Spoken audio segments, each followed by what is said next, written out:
Bismillah, walhamdulillah, wala haula wala quwata illa billah, wassalatu wassalamu ala rasulillah wa ala alihi wasahbihi wa man wala, amma ba'du. Assalamualaikum warahmatullahi wabarakatuh. Menyampaikan salam itu sunnah, menjawab itu wajib. Saya tidak mau hadirin terkena dosa karena saya. Assalamualaikum warahmatullahi wabarakatuh. Itu baru pribumi Nusantara. Bapak Ibu sekalian, dalam bukunya Atlas Wali Songo, Profesor Dr. Raden Ngabehi Agus Sunyoto menyatakan bahwa pribumi Nusantara Indonesia itu di zaman dahulu adalah pembangun peradaban yang luar biasa. Navigasi kita 60.000 tahun silam. Di zaman, mohon maaf karena ini masalah Habib ya, mereka tidak jelas kerjaannya apa namanya, apa menggembala kambing atau apa. Kita sudah membangun peradaban-peradaban yang luar biasa. Piramid tertua bukan di Mesir tetapi di Gunung Padang, Jawa Barat. Kita membangun candi Buddha terbesar di dunia. Kita membangun candi Hindu terbesar di dunia. Kita memiliki banyak masjid terbanyak termegah di dunia. Kita menjadi pemeluk agama Islam terbesar di dunia. Penduduk pribumi Nusantara membangun peradabannya dengan harga dirinya, dengan segala jiwa dan kebesaran dari leluhurnya, di mana semua substansi kebenaran bisa diserap dengan tidak melupakan akar tradisi bangsanya. Semua agama-agama impor yang datang menyatu dengan spiritualitas Nusantara, menjadi warisan yang adiluhung di seluruh dunia. Pada saat Sriwijaya menjadi pusat peradaban agama Buddha, tercatat Dharma Kirti menjadi seorang tokoh sufi agama Buddha yang sampai sekarang kitabnya dipakai menjadi sumber spiritualitas hingga di Tibet sana. Pada saat peradaban Nusantara dibangun, Imperium Majapahit bisa berdamai, imperium yang Siwa Buddha bisa berubah menjadi Kesultanan Demak dengan cara yang damai dan bermartabat. Adalah fitnah dari para penjajah kalau kemudian Majapahit runtuh karena diserang oleh Raden Patah. Majapahit runtuh karena perang perebutan kekuasaan antara Girindrawardana dengan raja terakhir Majapahit, yang itu adalah bukan keturunan laki-laki dari Raden Wijaya, sehingga kemudian berpindah, yang satunya di Belambangan, satunya ada di Daha. Pada saat terpecah belah menjadi banyak negara, itulah kemudian Demak menyelamatkan Majapahit untuk kemudian menjadi sebuah imperium Islam yang di timur jauh yang sangat luar biasa, di mana menyerang Portugis 2 kali di Malaka, membantu Aceh, yang kedua membantu Malaka, kemudian menyerang Portugis di Sunda Kelapa. Perlu Bapak Saudara ketahui, ketika Demak menyerang Portugis, seorang Adipati Jepara putri Sultan Trenggono, yaitu Ratu Kalinyakmat, mengirimkan 300 kapal Jung Jawa yang berisi 15.000 pasukan. Dalam buku Suma Oriental karya Tome Pire, seorang bendahara dan nahkoda kapal, asisten pribadi dari Albuquerque, Gubernur Jenderal Portugis di Timur Jauh, mengatakan bahwa kapal Anunciada, kapal terbesar dari Portugis, seperti rakit di hadapan kapal-kapal Jung Jawa. Meriam-meriam dari Portugis tidak bisa menembus lambung kapal Jung Jawa. Kebesaran Nusantara ini sekarang di mana? Tidak ada suatu bangsa pasca Perang Dunia Kedua yang mendapatkan kemerdekaannya dengan melakukan perang puputan, perang sampyuh, merebutnya, kecuali di Indonesia. Inggris menang Perang Dunia Kedua tidak kehilangan satu perwira pun, tetapi di bumi Nusantara kehilangan 2 jenderalnya. Di mana sekarang semangat kita sebagai bumi putra Nusantara? Ketika Mongol menguasai dunia, Mongol hanya gagal di Mamluk Mesir sama tersapu badai di Jepang. Mongol gagal 2 kali ketika mau menyerbu Nusantara. Di zaman pertama Raden Jaya Wijaya, pertama kali berdirinya Majapahit, Raden Wijaya, yang kedua di zaman Jaya Negara.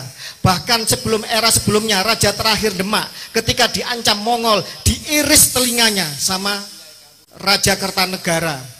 Di mana sekarang harga diri pribumi Nusantara? Padahal kita tadi menyanyikan, setiap acara, setiap waktu kita menyanyikan, bangunlah jiwanya, bangun jiwanya dulu, baru bangun badannya untuk Indonesia Raya. Merdeka, merdeka.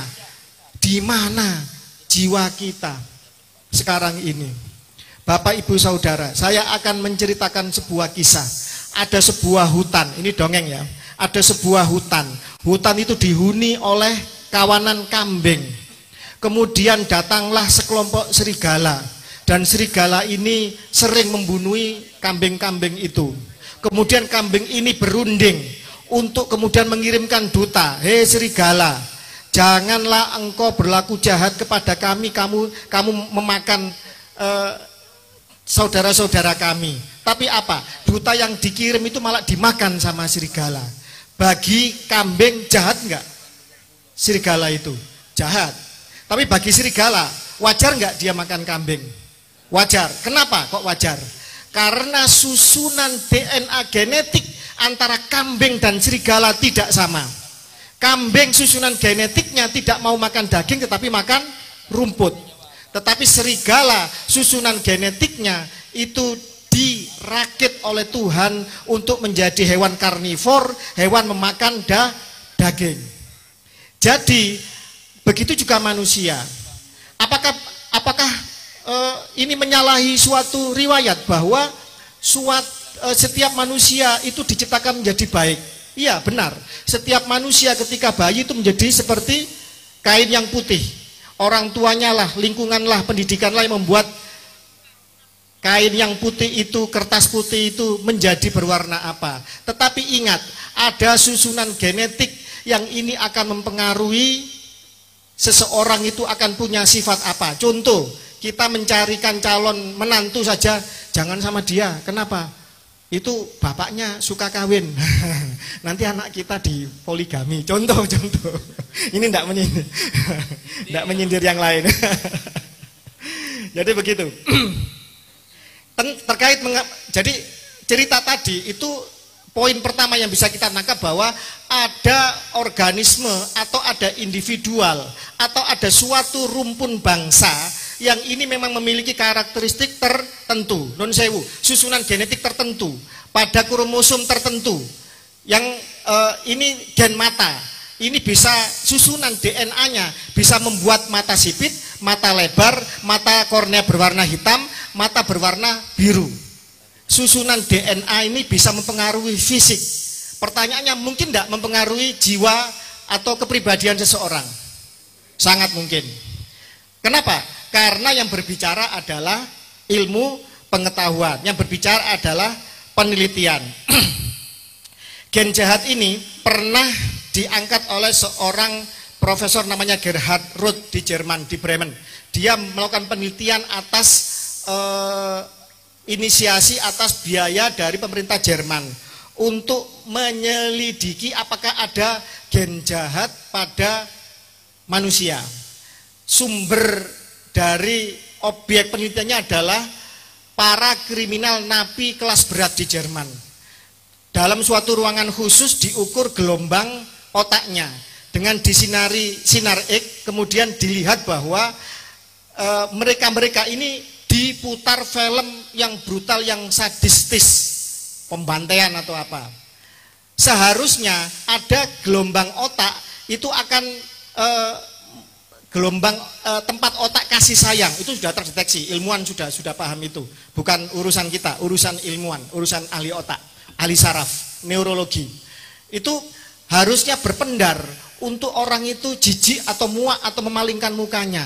Tetapi para kriminal, orang-orang jahat ini justru menikmatinya dan seolah-olah tidak ada reaksi apapun. Dari citra sinar X itu kelihatan ada suatu massa hitam di jidat. Itu ditemukan pada mereka, namanya lobus frontal.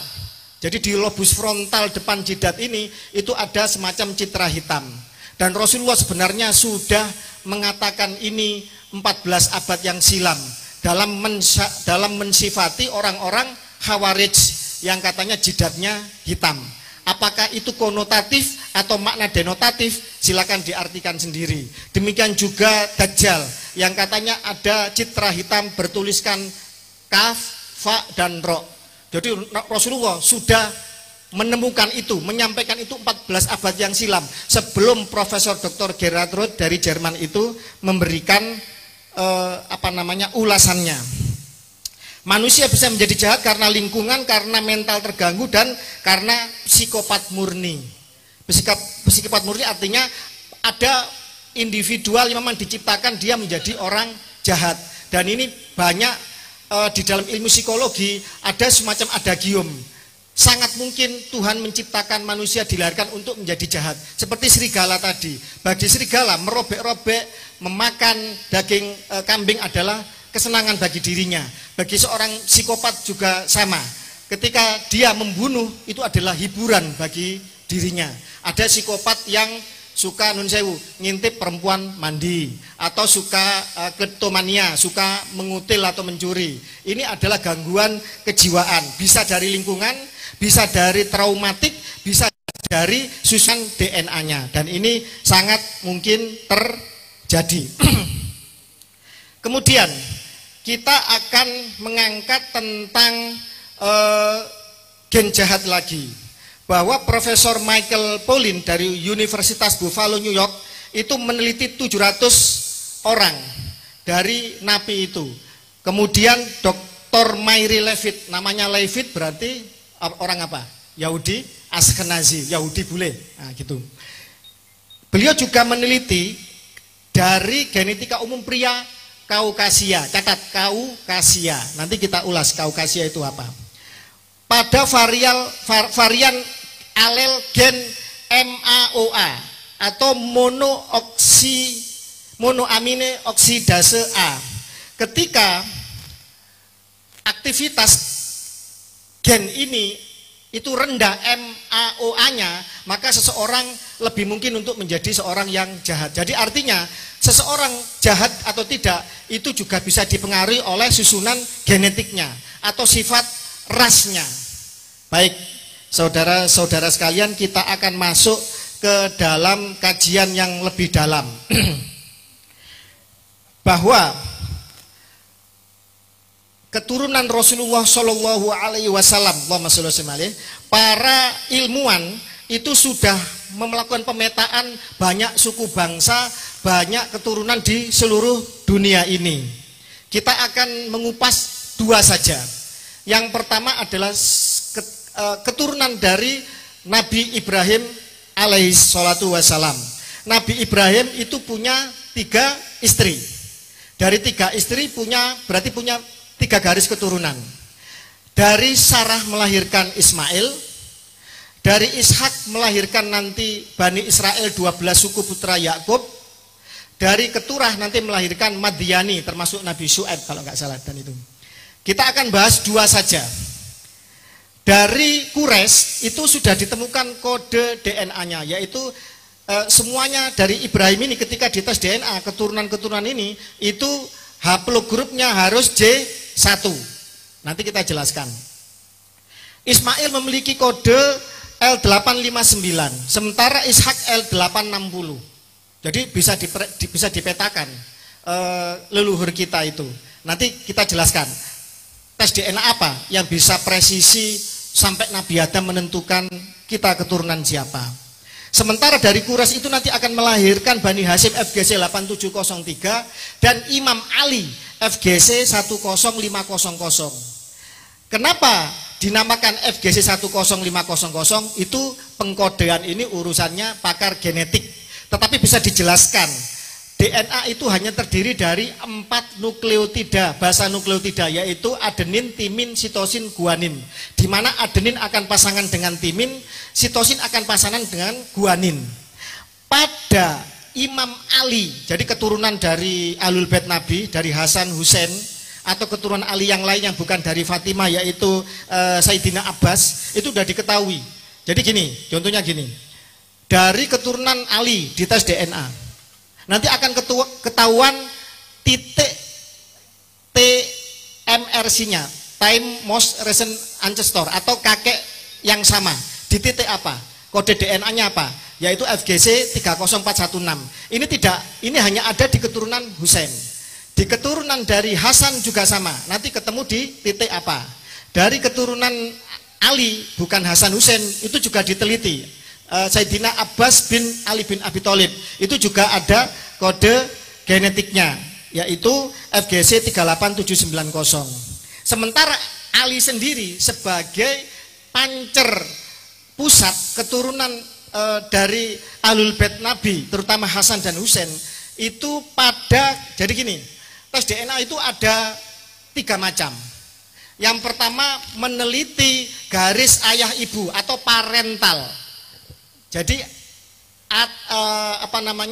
parental DNA dari garis ayah ibu, yaitu 22 pasang kromosom. Ini bisa menentukan ras. Contoh misalkan ketika Profesor Herawati Sudoyo melalui lembaga LIPI Eijkman itu meneliti beberapa pesohor Indonesia termasuk Najwa Shihab, ketahuan bahwa Najwa Shihab ini perempuan ya, berarti dia tidak punya kromosom Y. Kromosom Y hanya pada laki-laki. Itu prosentase rasnya ketahuan. Ternyata prosentase rasnya cuma berapa? 3%. Alhamdulillah saya sudah diskusi sama TB Nur Fadil dengan Profesor Hera di kantornya. Jadi kita tahu banyak. Dan itu hanya disebutkan daerahnya saja, yaitu 48% dari Asia Selatan. Nanti kita jelaskan siapa ini Asia Selatan ini. Kemudian 33% dari Afrika Utara, yang lain campuran. Tapi ras Arabnya cuma 3%. Bayangkan seorang Najwa Shihab, anaknya Quraisy Shihab, ibunya Asegaf. Mereka saling kawin-mawin di antara sesama Bani Alwi. Ternyata Arabnya cuma 3%. Apa yang bisa kita tangkap dari sini? Bahwa Bani Alawi ini, Bani Alwi bin Ubaidillah ini bukan orang Arab. Itu kesimpulannya. Kemudian tes DNA yang kedua adalah mtDNA, mitokondria DNA. Di dalam sel itu ada namanya mitokondria. Di sini jejak ibu dari ibu kita ke ibunya lagi hingga ke ibu Hawa. Ini jejaknya ada. Kemudian ada lagi dari kromosom Y. Kromosom Y ini hanya diturunkan dari ayah, anak laki-laki, ke cucu laki-laki, ke buyut laki-laki. Dari Nabi Adam hingga laki-laki terakhir sebelum bumi kiamat, itu nanti akan terdeteksi. Jumlah kromosom Y adalah sekitar 59 juta deret DNA. DNA keseluruhan 23 pasang kromosom ini sebanyak 3 miliar. Hanya kromosom Y saja ini sejumlah sekitar gampangnya 60 juta lah, 60 juta deret DNA. Dan pada titik Imam Ali, keturunan semua Imam Ali bin Abi Thalib, pada koordinat ke 20.706.147 itu telah terjadi mutasi yang sebelumnya dari Nabi Adam hingga sebelumnya itu masih timin, itu berubah menjadi sitosin. Dinamakan haplogroup karena memiliki kode SNP, single nucleotide polymorphism. Gampangannya deret DNA khusus, gitu aja. Nanti dijelaskan kalau ada yang tanya nanti kita jelaskan. Jadi SNP punyanya haplogroup J ini khusus, tidak ada di yang lain. Haplogroup G punya SNP khusus sekian 100 lebih SNP khusus yang tidak ada di haplogroup yang lain. Dan ini bisa menentukan seseorang itu lebih dekat kekerabatannya dengan siapa dan keturunan siapa dan garis leluhurnya di titik timeline berapa ribu atau berapa ratus tahun silam. Ini bisa dideteksi. Sebegitu presisinya catatan Tuhan. Jadi pertanyaannya,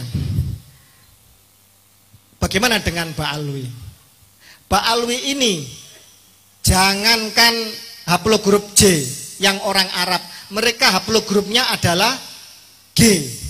Jadi mereka sama sekali bukan orang Arab. Jadi melenceng jauh. Ini yang bicara ilmu pengetahuan, Pak ya. Dan ada jurnal ilmiahnya. Kalau mau membantah tidak bisa hanya katanya framing bla bla bla, tidak bisa. Harus dengan ilmu pengetahuan, harus dengan jurnal ilmiah. Ini namanya menyangga dengan bermartabat. Tidak katanya, tidak melakukan framing gelap atau mencoba untuk mengkaburkan tes DNA. DNA ini sangat presisi, apalagi kromosom Y yang tidak berrekombinan. Jadi Bapak Ibu Saudara sekalian, kita bisa memanipulasi catatan manusia. Sekarang saya mencatat keturunan Diponegoro, 200 tahun kemudian akan menjadi manuskrip, betul enggak? Tetapi ketika dites, apakah di zaman sekarang keturunan Diponegoro mengkonfirmasi saya sebagai keturunan Diponegoro? Ternyata tidak. Kemudian catatan saya hingga ke Diponegoro ada enggak? Ternyata tidak ada. Maka berarti saya telah batal menurut sejarah dan kajian pustaka. Tetapi kalau ternyata saya tidak punya catatan keturunan Diponegoro, mungkin karena perang kakek saya tercerai berai, jangankan ngaku keturunan Diponegoro, bisa makan, bisa selamat hidup saja sudah alhamdulillah. Jadi zaman dahulu leluhur kita banyak menyembunyikan nasab karena apa? Karena memang risikonya nyawa, sehingga kita merasa yang penting aku kenal mbah buyutku lah, seperti itu. Bahkan banyak di beberapa pelarian Trah Mataram yang ke timur itu catatan nasabnya dibakar. Tetapi dengan tes DNA, panjenengan semua akan terdeteksi apakah panjenengan bersaudara dengan Mbah Mufid yang trahnya Sambernyowo, apa panjenengan bersaudara dengan Tubagus Nur Fadil, dengan Kiai Nawawi, dengan dengan Kiai Imaduddin yang keturunannya Sunan Gunung Jati. Dengan tes DNA akan ketahuan itu semua. Itulah presisinya catatan Tuhan.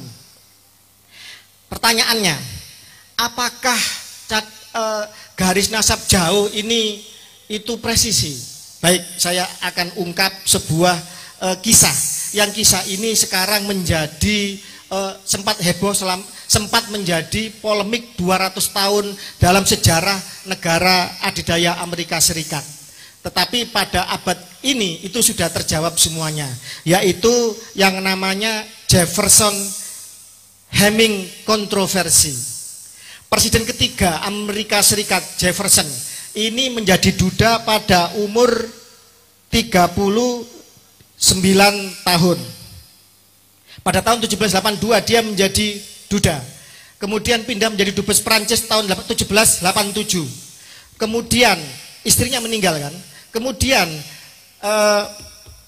istrinya bernama Martha ini punya saudara beda ibu. Bapaknya tuan tanah, punya 120 budak, punya 11.000 hektar tanah, dan salah satu istrinya bernama Betty melahirkan anak bernama Sally. Sally ini berarti campuran budak di Amerika apa Pak? Kulit hitam. Kalau saya nyebut negro nanti rasis ya. Kulit hitam. Jadi Sally ini campuran kulit hitam. Sally ini ikut Presiden Jefferson umur 14 tahun. Dan disinyalir umur 16 tahun dikumpuli secara rahasia dan melahirkan 6 orang anak. Selama 200 tahun keturunan Jefferson dari Martha yang kulit putih ini menolak bahwa punya saudara dari si Sally yang budak kulit hitam ini. Lama ini 200 tahun menjadi kontroversi. Tetapi dengan tes DNA akhirnya ketahuan bahwa keturunan dari Jefferson dari kulit putih yang bernama Martha ini dengan Sally ini ketika dites DNA sesama garis lurus laki-lakinya punya Y-DNA, punya kromosom Y-DNA haplogrupnya T. Dan banyak kode-kode SNP-nya mereka ketemu semua. Artinya tidak bisa mengelak lagi bahwa yang kulit putih ini harus mengakui mereka-mereka yang kulit hitam sebagai saudaranya dari garis keturunan Jefferson, Presiden Amerika ketiga. Inilah catatan Tuhan. Dan ini bisa menjawab apakah catatan tes DNA, Y-DNA ini bisa menjawab garis keturunan jauh. Sangat bisa dan pasti bisa. Gusti Allah tidak pernah lalai mencatat takdir takdir kita, tidak pernah lalai mencatat siapa nasab leluhur kita. Untuk itulah kemudian Allah telah menyiapkan semua perangkatnya, telah memberikan semua ilmu pengetahuan itu kepada kita yang harus kita syukuri. Bapak Ibu sekalian, membaca DNA ini ilmu kemarin, ilmu yang sudah usang, ilmu yang gampang banget. Ibaratnya dikasih manuskrip dibaca, oh saya ngerti bahasa Ibrani, baca. Saya ngerti bahasa Aramaik, saya baca. Bahasa Suryani saya baca. Ilmu yang usang. Ilmu DNA sekarang itu sudah restriksi and rekombinan, sudah memotong dan merakit DNA untuk kepentingan yang jauh lebih baik. Misalkan ada seorang yang ini dalam keluarganya rentan kena penyakit flu tulang atau tulang keropos, diteliti pada kromosom kesekian di dengkulnya yang sebelah kiri itu gampang keropos. Seorang pakar genetik ini bisa memotong beberapa untai asam nukleotidanya yang tidak menguntungkan, dipotong kemudian disambung dengan yang lain untuk nanti dikawinkan sperma ini dengan dengan ovum, sehingga nanti akan melahirkan seorang bayi yang tidak lagi punya tulang yang keropos. Itu sudah seperti itu. Sport science di Jepang itu sudah seperti itu. Calon bayi-bayi itu Messi contohnya ya, bisa ngereng, bisa tendang luar biasa walaupun pendek, walaupun kecil, itu diteliti DNA-nya apa dia bisa seperti itu. Itu bisa.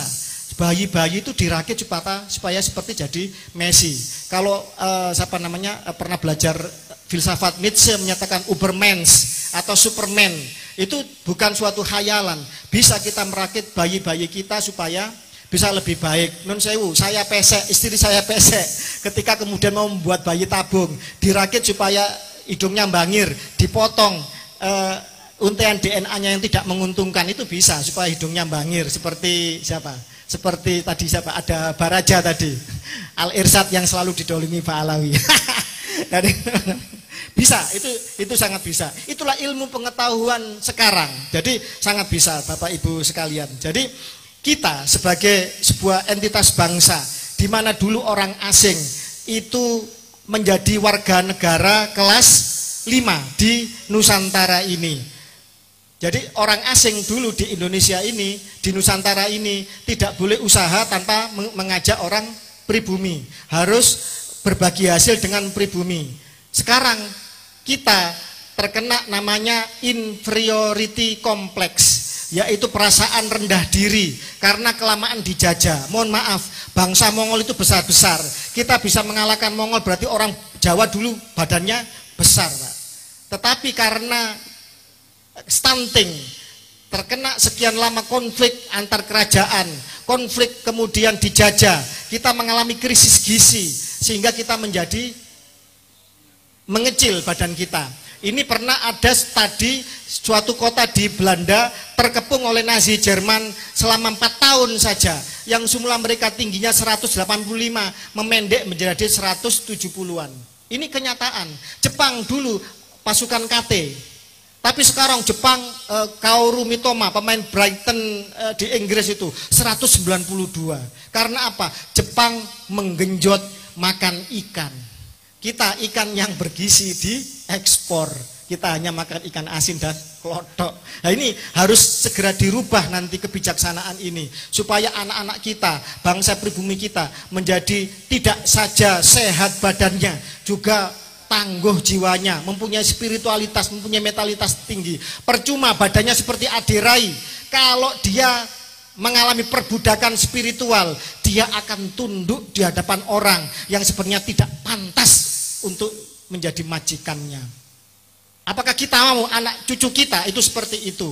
Bapak Ibu sekalian, di beberapa kabupaten, bupati, wakil bupati sudah orang imigran, jajaran ketua dewan juga sudah imigran. Karena apa? Orang dari kota tersebut, Kalimantannya, itu mencoblos karena takut tidak dapat syafaat Nabi. Bayangkan hari ini tadi dan beberapa yang sudah diupload, jangankan dikapitalisasi, diperas hartanya, mereka menjual minyak wangi murah dengan harga 2 juta, tetapi istri-istrinya, putri-putrinya sudah dinistakan. Naudzubillah min dzalik. Bayangkan. Jadi kalau bisa saya katakan sebelum saya tutup, nanti kita pertajam di dalam tanya jawab, bahwa Pak Alwi ini gagal dari 4 sisi. Yang pertama kajian pustaka, nanti Adimas Kiai Haji Imaduddin Usman akan merangkan lebih rinci. Yang kedua, mereka gagal dari kajian genetika, mereka gagal dari kajian sejarah, bahwa kakeknya yang katanya Ahmad bin Isa hijrah ke Yaman itu adalah fiktif dan bohong belaka, hanya ditakwil dari mimpi. Bayangkan, makam ditakwil dari mimpi, padahal orangnya yang asli masih ada di tempatnya sana. Punya 3 putra, Muhammad, Ali dan Husain. Ini punya nakoba, dan mereka saling berinteraksi, mereka saling bersaksi. Kakek mereka cuma hanya 3. Kenapa saya tahu? Karena saya staf ahlinya nakoba Al-Idrisi Indonesia. Jadi nakoba Indonesia internasional itu baru Al-Idrisi, dan mereka sudah nyambung dengan nakib-nakib seluruh dunia. Nakib mencatat 3 putra Imam Ahmad bin Isa, namanya nakib Bani Jamil. Doakan segera bisa datang ke Nusantara. Syukur-syukur kalau ada sponsornya, karena juga tidak murah mendatangkan nakib dari Irak ke Indonesia, dan nanti akan bersafari. Kemudian yang yang keempat, Bani Alawi ini gagal dari amaliyah. Nun sewu, kalau seorang kiai yang soleh, kira-kira pantas gak anaknya jadi maling pencopet garong? Seorang wa innaka la'ala khuluqin azim, innama bu'itsu liutammima makarimal akhlak. Seorang sebaik-baik akhlak, seagung-agungnya budi pekerti, kemudian anak cucunya arogan, anak cucunya menindas, memakan harta dan menghisap darah umatnya. Kemudian mereka juga membelokkan sejarah, mereka mengaku-ngaku keturunan orang lain sebagai keturunannya. Kira-kira wajar atau tidak? Jadi sebenarnya dari 4 ini, akal sehat kita ini bisa menjawab semuanya. Bapak Ibu sekalian, untuk membatalkan nasab Pak Alwi secara ilmu genetik, secara ilmu biologi, tidak harus seorang Dr. Sugeng, tidak harus seorang Profesor Herawati Sudoyo, tidak harus Dr. Ari Kaim, tetapi cukup anak biologi semester 4, karena urusannya hanya dengan YDNA. Untuk membatalkan mereka secara sejarah, itu tidak butuh Profesor Anhar Gonggong, sebenarnya tidak butuh Kiai Haji Imaduddin Usman Al-Bantani, Syekh Nawawi Al-Bantani Reborn. Tidak butuh beliau sebenarnya. Cukup anak semester awal jurusan sejarah, Bapak Ibu. Karena apa? Semua mensyaratkan data sejaman, data primer. Kalau ada yang mengatakan sesuatu yang tidak tercatat, bukan berarti tidak ada. Ini adalah logika yang sangat idiot. Kenapa? Seseorang, nun sewu, dia ada KTP-nya, dia ada apa namanya? Dia ada di KK, dia anaknya Bapak Fulan. Ternyata bisa nggak? Ini palsu. Bisa. Setelah diuji macam-macam. Yang ada saja, ini bisa saja ternyata tidak ada atau palsu. Apalagi yang tidak ada. Lah bagaimana? Ini bisa apa namanya? Bisa dibuktikan ada. Lah wong catatannya aja nggak ada. Mereka mengatakan, buktikan nakobah mana yang membatalkan nasab Pak Alwi. Loh, apanya yang dibatalkan? Wah, mereka tidak pernah diakui kok, mau minta. Ini logika bagaimana? Dan Anda semua, kita semua sebagai bangsa yang bermartabat, yang punya harga diri, yang membangun peradaban ribuan tahun silam, kok mau-maunya sekarang kita dibodohi oleh mereka. Dan Muhyiddin ini loh, ini gimana ini? Bagaimana kakek moyangnya Nun Sewu yang Trah Mataram, Hamengkubuwono jadi bin Yahya, Pakubuwono jadi Asegaf, lah kok terima? Padahal dua-duanya putra dari Amangkurat keempat, Amangkurat Jawi. Maka saya katakan bahwa dengan tegas narasinya kita bisa berdebat, kita bisa berdiskusi. Kalau ini monolog saya tidak mau, makanya saya hadir karena ini dialog. Bahwa Pak Alwi dengan akal sehat, dengan ilmu pengetahuan telah gagal, telah tidak bisa menunjukkan, bahkan bisa dikatakan palsu sebagai keturunan Nabi Muhammad SAW. Dan kita terkena suatu dalil bahwa kita harus menjaga kesucian dari keturunan Ahlul Bait Nabi sesuci-sucinya seperti Allah itu juga menjamin kesucian dari Ahlul Bait Nabi. Terima kasih. Wallahu muwaffiq ila aqwamit thoriq. Wassalamualaikum warahmatullahi wabarakatuh.